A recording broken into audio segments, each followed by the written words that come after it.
L'information en détail, le président Abdel Fattah el-Sisi est arrivé aujourd'hui en Ouzbékistan, plutôt à la fin d'une visite de 4 jours en Chine, où il a participé au forum Chine-Afrique. Il s'agit d'une première visite effectuée par le président de la République à ces pays asiatiques. Il est prévu que le chef de l'État doit s'entretenir avec son homologue ouzbek, ainsi qu'avec un nombre de ministres et de hauts responsables ouzbeks. Avec sa visite à Ouzbékistan, le président de la République doit clôturer sa tournée asiatique qu'il avait conduite à Bahreïn et en Chine, des visites qui visent à renforcer les relations bilatérales dans tous les domaines. Avant de quitter Pékin, le président Abdel Fattah el-Sisi a prononcé une allocution ce matin dans le cadre de sa participation à la deuxième journée du Forum de la coopération entre la Chine et l'Afrique 2018 tenue à Pékin. Le porte-parole de la présidence, l'ambassadeur Bassam Rodi, a affirmé que le chef de l'État a abordé lors de son allocution le dossier de la transformation de la région économique du canal de Suez en un centre logistique et économique qui contribuerait à l'évolution de l'activité maritime. Et selon l'ambassadeur Rodi, le président a en outre assisté à la réunion de la table ronde des leaders participants au forum pendant laquelle il a prononcé son discours. Les détails dans ce commentaire. Dans le cadre de sa participation à la deuxième journée du Forum de la coopération entre la Chine et l'Afrique 2018 tenu à Pékin, le président Abdel Fattah el-Sisi a prononcé aujourd'hui un discours au cours duquel il a salué l'accueil chaleureux de Pékin de ce sommet important. Il a abordé le dossier de la transformation de la région économique du canal de Suez en un centre logistique et économique qui contribue à l'évolution de l'activité maritime. Le chef de l'État a affirmé que le partenariat sino-africain a réussi à coordonner les positions des pays en phase de développement. Il a ajouté que le développement et la modernisation sont les armes les plus fortes pour affronter les défis actuels. Hier, à l'occasion de l'inauguration du 7e Forum sur la coopération sino-africaine, la Chine, premier partenaire commercial de l'Afrique, a promis 60 milliards de dollars au continent. Le président Xi Jinping vantant une aide sans condition. Le forum FOCAC, qui se tient sous le thème « La Chine et l'Afrique, communauté de destin et partenariat mutuellement profitable », a réuni durant 2 jours dans la capitale chinoise les dirigeants de 53 pays africains. En ouvrant d'un lent discours le sommet, le président chinois a assuré que la Chine annulerait une partie de la dette des nations africaines les moins développées. Xi Jinping a toutefois reconnu la nécessité de s'assurer de la viabilité commerciale des projets afin de réduire le risque des investissements. Parmi les 60 milliards de dollars supplémentaires promis figurent des lignes de crédit de 20 milliards de dollars, de fonds consacrés à la finance du développement et au financement des importations de biens africains seront créés. Le soutien du géant asiatique comprendra également 15 milliards de dollars d'aides gratuites et de prêts sans intérêt.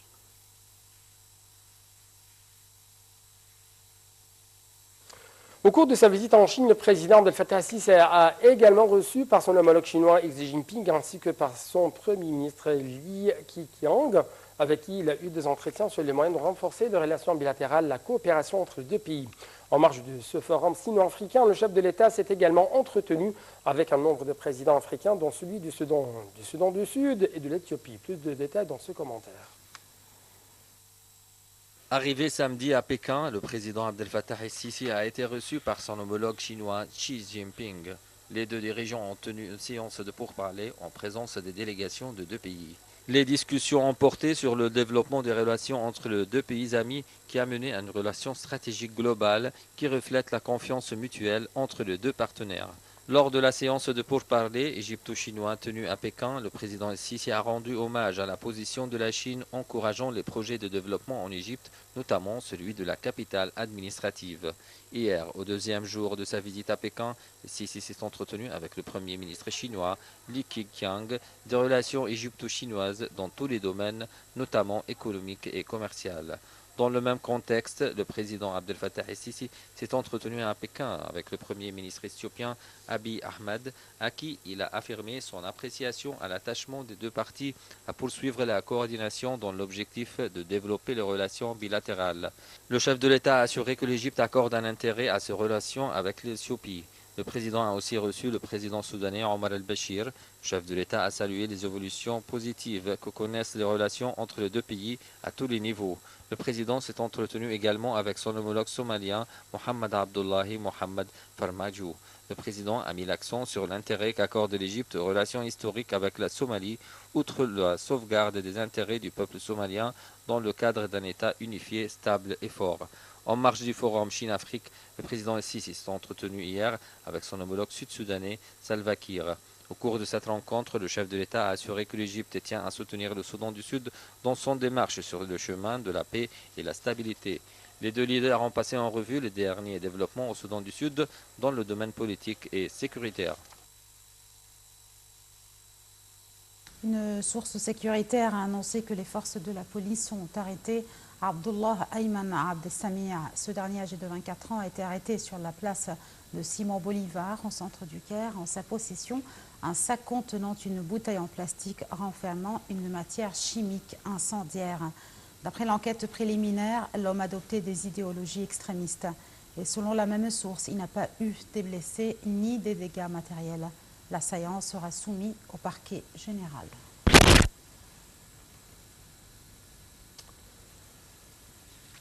Passons à la bourse du Caire qui a clôturé aujourd'hui en hausse ce fonds d'opérations de vente mené par des fonds d'investissement, des associations étrangères arabes et des opérations d'achat de la part des investisseurs égyptiens.